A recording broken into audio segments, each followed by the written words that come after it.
আপনারা ইতিমধ্যে অবগত আছেন মোহাম্মদ সাজ্জাদুর রহমান ওরফে রাকাল রাহা বিগত 17/2/2025 তারিখে তার ব্যক্তিগত ফেসবুক অ্যাকাউন্টে আল্লাহ, নবী এবং তাহাজ্জুদকে কটাক্ষ করে তার স্টেটমেন্ট দিয়েছেন, যেটা আমরা মামলায় উল্লেখ করেছি। যার কারণে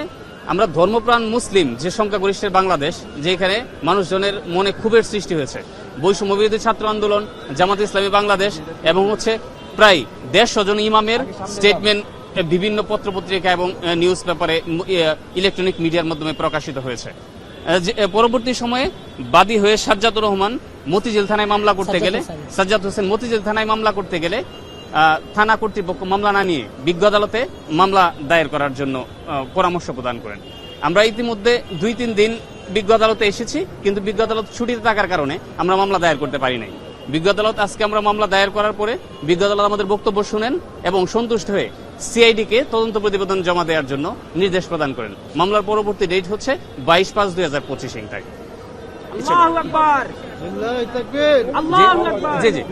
অভিযোগ হচ্ছে সাইবার নিরাপত্তা আইন 2023-এর 28 এবং 31 ধারায়,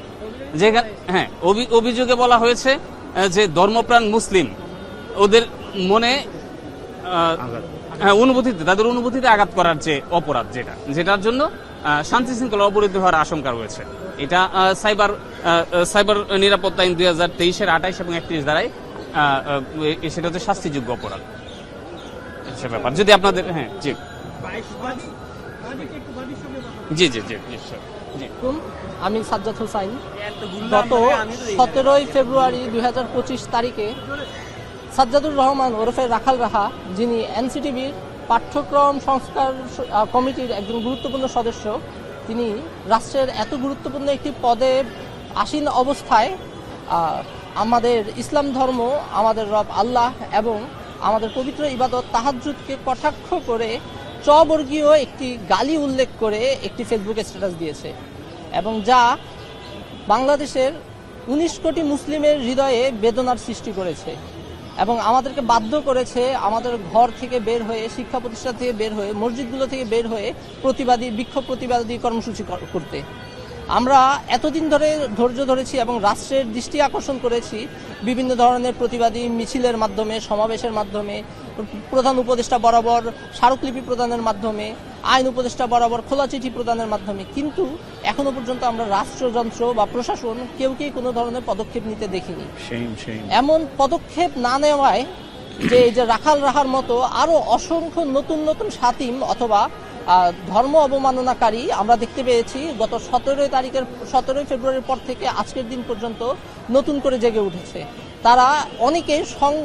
সুসংগঠিতভাবে বিভিন্ন সোশ্যাল মিডিয়া মাধ্যমগুলোতে আমাদের ইসলাম ধর্মকে বিভিন্ন অবমাননাকর স্ট্যাটাস দিয়ে যাচ্ছে, যা আমাদের রাষ্ট্রের শান্তি শৃঙ্খলার জন্য অত্যন্ত ঝুঁকিকর একটি পরিস্থিতি তৈরি করছে। এভাবেই যদি চলতে থাকে এবং রাখাল রাহা থেকে অনুপ্রাণিত হয়ে যারা নতুন করে এইসব কটাক্ষ করছে তাদেরকে যদি আইনের আওতায় আনা না হয়, তাহলে হয়তো আমরা আবার একটি শাপলা চত্বরের মতো ইনসিডেন্ট দেখতে পাবো, যেখানে লাখো তাওহিদি জনতা নিজেদের রক্ত বিলিয়ে দিবে। তো তারপরেও ইসলামের রব আল্লাহ এবং আমাদের প্রিয় নবী রাসূল সাল্লাল্লাহু আলাইহি ওয়াসাল্লামের অবমাননা কখনোই সহ্য করা হবে না এবং কখনো এই ধরনের অবমাননাকারীদের সাথে কোনো ধরনের আপোষ করা হবে না। এই শান্তি শৃঙ্খলা বজায় রাখার জন্য এবং এমন অবমাননাকারীদেরকে একটি ফুল স্টপ বসানোর জন্যই আমি নিজে বাদী হয়ে এই আমাদের বিজ্ঞ সাইবার ট্রাইব্যুনাল আদালতে এই মামলাটি দায়ের করেছি এবং আমাদের আদালত থেকেও আমাদেরকে মোটামুটি আশ্বস্ত করেছে যে এটি তারা খুব সিরিয়াসলি দেখবে। যদিও এতদিন পর্যন্ত আদালত বা কেউই এই বিষয়টি তেমন এটি নজরে আনেনি। বিশেষ করে আমরা বর্তমান যে নতুন রাজনৈতিক বন্দোবস্ত দিচ্ছে, এখানে আমরা দেখছি সবাই অলমোস্ট ডান সেন্ট্রিক একটা রাজনৈতিক প্ল্যাটফর্ম তারা দেখানোর চেষ্টা করছে যে আমরা তারাবিতে যাচ্ছি, আমরা মুসলিম, আমরা গণ ইফতার করছি, আমরা সমকামিতাকে আমাদের সংগঠনে রাখবো না। কিন্তু আমরা আশ্চর্য এবং হতাশ হই যখন রাখাল রাহার মতো একজন ব্যক্তিকে এনসিটিভিতে বহাল রেখে তার এমন একটি অবমাননাকর স্ট্যাটাসের পরেও কোনো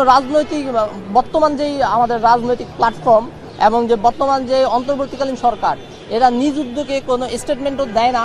এবং এদের কোনো বিচারের আওতায় আনে না, বরং কিছু কিছু প্ল্যাটফর্ম, নাম বলবো না, তারা যখন এর তীব্র নিন্দা এবং বিচারের দাবি জানিয়ে এইসব প্ল্যাটফর্ম থেকে বিভিন্ন প্রেস বিজ্ঞপ্তি দেয়, দেখেছি একদিনের ভিতরে এই প্রেস বিজ্ঞপ্তি ডিলিট করে দেওয়া হয় এবং পরবর্তীতে আবার সংস্কার করে আরেকটু সফট একটা প্রেস বিজ্ঞপ্তি দেয়, যা আমাদেরকে অত্যন্ত হতাশ করে। আমি নিজে আন্দোলনে রক্ত দেওয়া একজন, আমি আন্দোলনের একজন আহত, আন্দোলনের একজন ফ্রন্টলাইনার, কিন্তু আমি তো এই জন্য আন্দোলন করি নাই যে এটা থেকে শুধুমাত্র একটি রাজনৈতিক বন্দোবস্ত হবে, কিন্তু আমরা যারা ধর্মপ্রাণ মুসলিমরা আছি, আমরা এখনও সেই আগেকার ভারতীয় আগ্রাসনের মতো নতুন কোনো আগ্রাসনের শিকার থেকে যাব এবং আমাদের ধর্ম অবমাননা হবে, আমাদেরকে ডিহিউম্যানাইজ করা হবে, আমাদেরকে কথায় কথায় মৌলবাদী, জঙ্গি ইত্যাদি বলা হবে। এই জন্য আমি এবং আমার মতো আরও অসংখ্য মাদ্রাসার ছাত্র, স্কুল ছাত্র অনেকেই রক্ত দিয়েছে, চোখ দিয়েছে, হাত দিয়েছে,